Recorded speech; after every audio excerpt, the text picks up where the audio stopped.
Hello, everyone.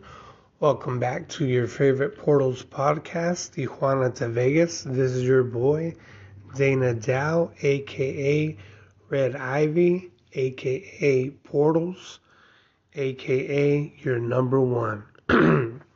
Well, just to recap on what we went through on the past, I believe this is episode 12, which is actually 13 because we did a 000 in the beginning. So on episode 12, let me go to recap the last 11 episodes. Tijuana to Vegas, this Portals podcast is basically recapping my entire life since my first memories from when I was a child, born in Los Angeles County, and then made my way down to Tijuana, and then my way to Vegas. So in my last podcast, I left off at the age of 24, I believe. I was already living in San Diego. I had done my disastrous, you know, adolescent life at the, younger age of 19. And by the age of 20, I was already in the United States.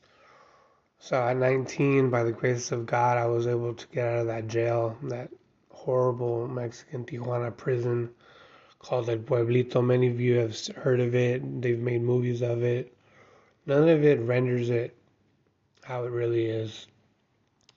It was really the bottom point, the rock bottom in my life. And I know that I've had many of those, but this is definitely the rock bottom. And it's what changed my life completely, because if I would have kept going on the direction that I was, I probably wouldn't be giving this podcast right now. I would, like the rest of my friends, I'd probably be dead or in jail or, had moved, which I did. So basically, all of my friends that are still alive that I grew up with is because we all moved from Tijuana. We we grow older to some point where something happens to us and we realize that it's not the best environment for us. Growing up, if we ever did want to have a family, it's probably not the way to go. So all of my intelligent friends moved. They all moved away. They went to school. They got careers.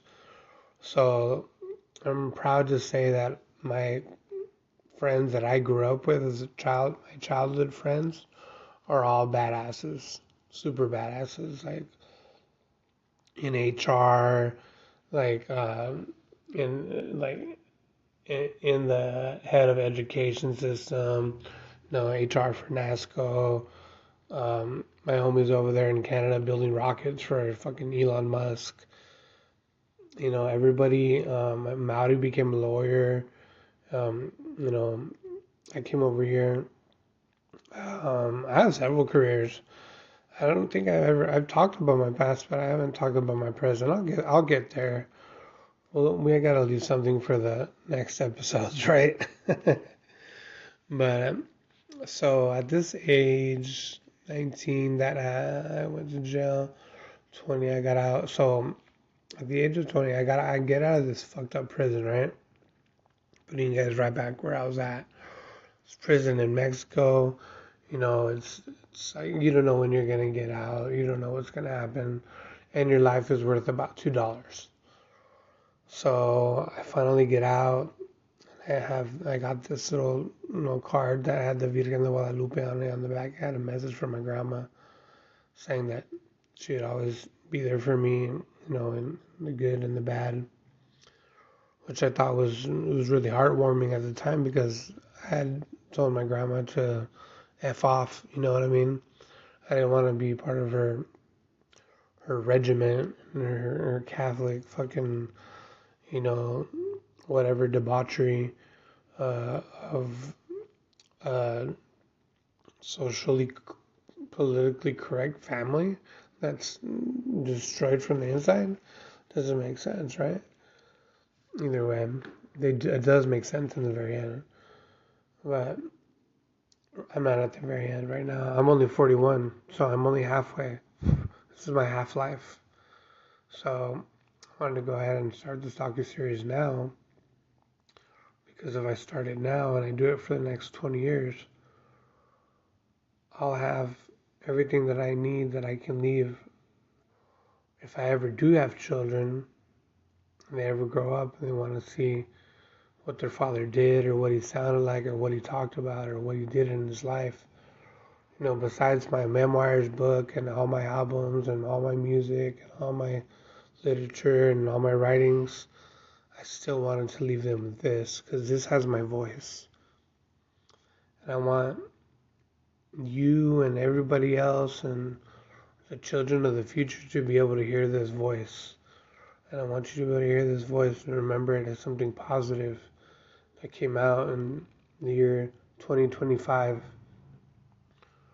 from somebody that was born in 1983, gapping the bridge of analog and digital world. The analog world, which is the one that I was born in before the internet, and now the digital world, year 2025, in which the internet seems like a basic necessity even for children. You go to supermarkets these days in the year 2025, and all you see is kids in the supermarket crying if they don't have their parent's cell phone and they're not getting screen time. That's what it's like in the year 2025. In 85 it wasn't like that. In 95 it wasn't like that. 95 we were skating and using public phones, asking for quarters. Speaking of asking for quarters, back to my story about how I got out of that fucking mess and changed my life around at the age of 20. I was finally released from the Mexican prison and I got the card from my grandma, and I was so fucking scared of that place, and it's something that I hardly say, and I still am scared of that place. I'm gonna be mad enough to say that, yeah, you know what, I am scared of that place. People die there, dude. Every day, every hour, every minute. It's fucked up. And if it's not from hunger, it's because you got stabbed. And I don't ever want to go there. And every time that I think about my future, I think of my rock bottom. That was it. I've had many rock bottoms, but that was the one. And thank God that it happened at such an early age. At that time, I had a successful punk rock band. We were touring, or we were going to tour throughout Mexico. But because of me and my drug abuse and the people that I was hanging out with, I wasn't able to upkeep music, which is the thing that saved my life. Isn't that crazy? And without music, ain't shit. Thanks to God that He created music and all the angels that sing for us. And that's what I want to be now, is I want to be that angel that sings for the next generation. I might not have the best voice. I might not have the best lyrics. But I can tell you that I'm the greatest artist in the world. And there's nothing that anybody can say to take that away from me. And I battle anybody at any time, anywhere, anyhow, with anything, any instrument, any paint, any clay, anything that you want that has to do with art. Let's go. Let's fucking go right now. I am down for a challenge. I need to be challenged. I want to be challenged, God, because I'm not feeling challenged. I'm not feeling challenged in the world right now, God. I'm not feeling challenged musically. I can play scales, I can play songs, I can record songs all fucking day. God, I want you to challenge me. I want you to help me create this scene here in Las Vegas, Nevada, and Sin City. There is no local scene. ATB, it's a fucking joke, dude. Sojourner's the only one down there making a scene, and a couple other ones. Our scene here, there is no scene in the city of Las Vegas, and I'm sorry to say that. I come from San Diego, Or there's a huge scene. They even throw shows called Street Scene. It's kind of what Las Vegas wants to do with Life is Beautiful, but Life is Beautiful is a fucking ripoff of Coachella because they get all the artists that are playing at Coachella and then they get them at a cheaper price because they're already flying out this way, and they get them to do Life is Beautiful a month later or a month before. Fuck that, man. That's not street scene. That's not a local scene for our artist. That's not upcoming new artists from Las Vegas. What do you give us here at Life is Beautiful, Las Vegas? You give us a shitty side stage? At least I got to see Hassan Hamilton. Much respect, Hassan. Hope he's listening to this podcast. I love you, brother. He's an artist. I love all my artists here, and I'm not going to name them all because I could actually, and that's sad. There should be so many fucking artists in Sin City that I don't even know who they are. So I'm going to go back into the 18B in the year 2025 after the year 2019. This is 6 years later. I'm going to go back into the 18B. I'll be reporting through my docuseries, through my documentaries, through portals, through all my pages, through YouTube, through everything. The universe is always conspiring in my favor. And the last time that I came from downtown this way, it was during COVID, when all the Walking Dead supposedly were out, and I had my guitar with me, and these motherfuckers trying to walk up to me like they're going to take something from me. You're not going to take anything from me. You haven't taken my life. You haven't put a scratch on me. All you motherfuckers want to talk all this shit. All these people around the city want to talk all this shit. All these higher-ups want to talk all this shit. Well, listen, now you're listening to me talk all this shit. You guys ain't shit. You ain't shit. You guys talk shit behind my back. You guys talk shit about my music. You guys talk shit about who I am, about what I do, this and that, blah, blah, blah. About how you're going to do this and that to me and put me in jail. And look at me, motherfuckers. I'm here. I'm alive, and there ain't shit you can do to me. Only I can do it to myself. Trust me, I learned that lesson at an early age of 19. And when I came here at the age of 24. I had moved to San Diego. From 19, I moved, I crossed the border. And then after that, I had crossed the border. I had to figure a way. Well, so just to recap really quick. Sorry, I lost my spot. So I get out of this Mexican prison, right? And my first instinct is to run for the border. And I literally did. I ran from wherever I got out, and I ran to the United States border to get across, to get to freedom, to security, to my country, because I'm not from Mexico. I belong to the United States of America and no other country in the world. And I remember I ran. It must have been fucking 13 miles. I don't know. And then I finally crossed the border. And I didn't have any money. I was homeless at the time. I didn't, nothing, because I had been living in Mexico. But my dad was living in the United States. He was living in El Cajon. So, one thing I can always recommend you guys to teach your children or teach yourself, always remember your parents' phone number by heart. We all live in a place that have cell phones, so we all have our numbers in our phones. Kids, write your dad and your mom's numbers and put it in your wallet, put it somewhere safe. What you need to do is memorize it. As long as you have those numbers memorized, this is what happened to me. So I asked somebody at the trolley station for a quarter. And I called my dad, right? Thinking he was going to be super pissed or something. I don't know what I was thinking. And he answered and he said, hello. And I was like, hey, Dad, I'm at the border and need to get picked up, this and that.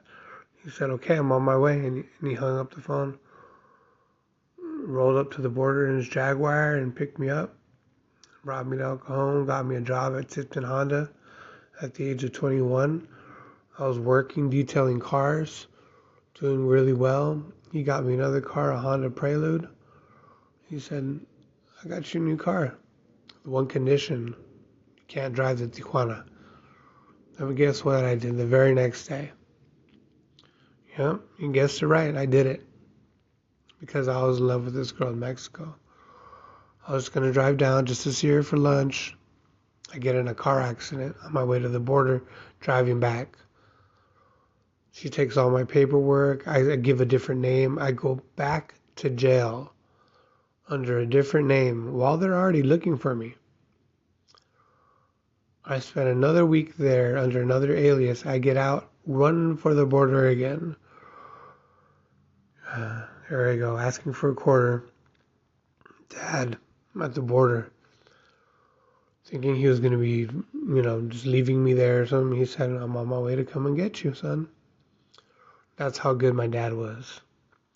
I don't have a lot of memories of him because I didn't grow up with him. But those memories are the best memories. He never asked why. He never said anything. He didn't get mad at me.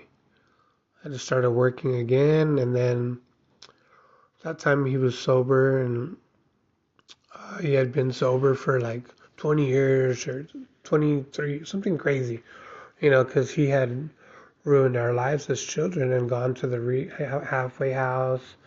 I had dispersed throughout wherever and ended up in Mexico. And again, if you want to learn more about me and my podcast, subscribe, like, and listen from episode 000. And so I asked somebody for a quarter, and my dad picked me up. My dad worked for a car agency. He always had the hottest cars. And even after that, he still got me another car. I never went back to TJ after that. And I've been back two times in the past 20 years. So that's why I don't go to Tijuana. But I'm from Tijuana. I actually just went. You guys can watch my docuseries number 7, Welcome to Tijuana. It's a short docuseries. It was a short visit just to go see my grandma and eat some tacos. But check it out. It's on my page. Subscribe to my page. You'll find all the episodes of Tijuana to Vegas Portals podcast. You'll also find my Portals docuseries, which I have a new episode that will be uploading this week and premiering next week. I have the new Red Ivy album from the Portals umbrella under New Cash Records is now out. Check it out. He has his full album debut on all streaming platforms. Red, like the color, Ivy, I.V. and then Portals, P-O-R-T, Port, O-U-L-S, Portals. The original spelling of Portals was taken, of course. But I like this one because it's like Port of Souls, Portals. Or as my friend Mr. D, my tattoo artist he tattoos my head. He likes to call me Porta Subs. Porta Subs. So anyway, that's how I got to San Diego to be with my dad. My dad later, there were some fires in San Diego as always. That's what got him back to drinking. The story's not about my dad, the story's about me. But anyway, he became an alcoholic again. Kicked me out of my own house because of his bitch fucking stepwife that was already an alcoholic, drunk, crystal meth, heroin addict that he was trying to save because my dad and I were Captain Save-A-Ho. You know what I mean? But anyway, he ended up kicking me out. I got my black bags of trash, put my clothes in, put it in the car that I had at the time, and went to a buddy's house. My friend Adrian and Lorena, which I'll never forget. Adrian is from the United States Navy. He's a veteran. Lorena worked at Tipton Honda, where I used to detail cars for my dad. My dad was a closer. He wanted me to be a salesman. They still want me to be a salesman, but I don't sell. You want to buy, you buy. But anyway, I lived on their couch for a couple of weeks, so I had enough money to get my own place in North Park, which was fucking awesome. I had my own job, I had my own spot. My best friend came back from college. It was sick, but I wasn't doing anything with my life. I was living day to day, punk rocker style. Kind of like I still do, but now on a different level financially, I guess. Punk rock has been my style of life. I am punk rock, and punk rock is what's given back to me. It's a difficult lifestyle and a difficult career because punk rock is a career if you think about it or not. It's something you dedicate your whole life to and you don't change. It's in you, it's who you are. Some people are punk rock and they have a day job. I do. I still work online besides my music and everything. But anyway, I want to leave you guys with this episode to cap you off on that one. At the age of 24, my sister came to San Diego with heavy heart news that my dad had stage 4 cancer and he was living in Las Vegas, and my sister wanted to know, well, she suggested that I come live with her and be close to my dad, be close to family, and kind of reboot my life at the age of 24, which is what I did. I didn't have too much going on for me there, even though I enjoyed the beach, my friends, and the lifestyle. I wouldn't change it for anything. I wouldn't change my decisions. I don't regret anything. And coming here was one of the best things that ever happened. I got to be with my dad during his last years, and I also got to grow into the adult that I am today. But that leads you all the way up to how I moved here. I said yes to my sister, and on July 7th of 2007, Dana Christopher Dow moved from San Diego. Well, I was in Tijuana, and then that happened at 1920. I moved to San Diego with my dad. I was with him for like 21, 22, and then I was on myself 22, 23, 24 till my best friend got back and my dad got sick.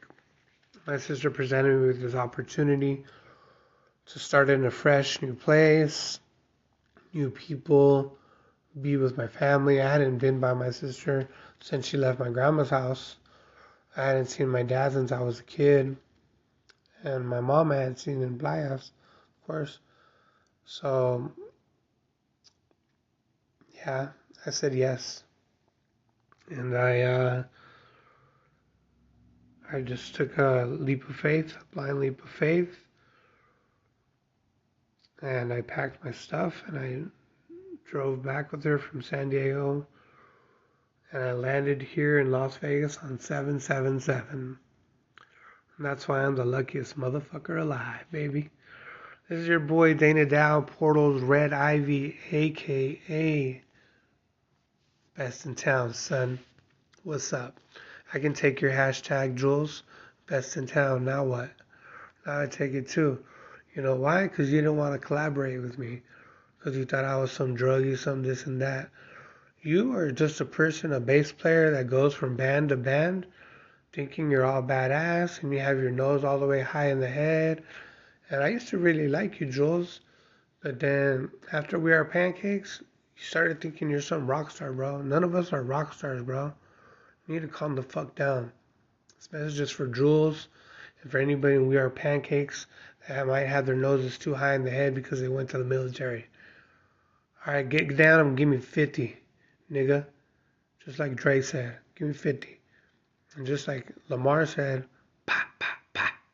You're done, son. Those aren't real musicians. Those are artists. Those are moths to the flame. They're seeking to be seen. Aunt Kerfoot and I, Kerfoot formed We Are Pancakes.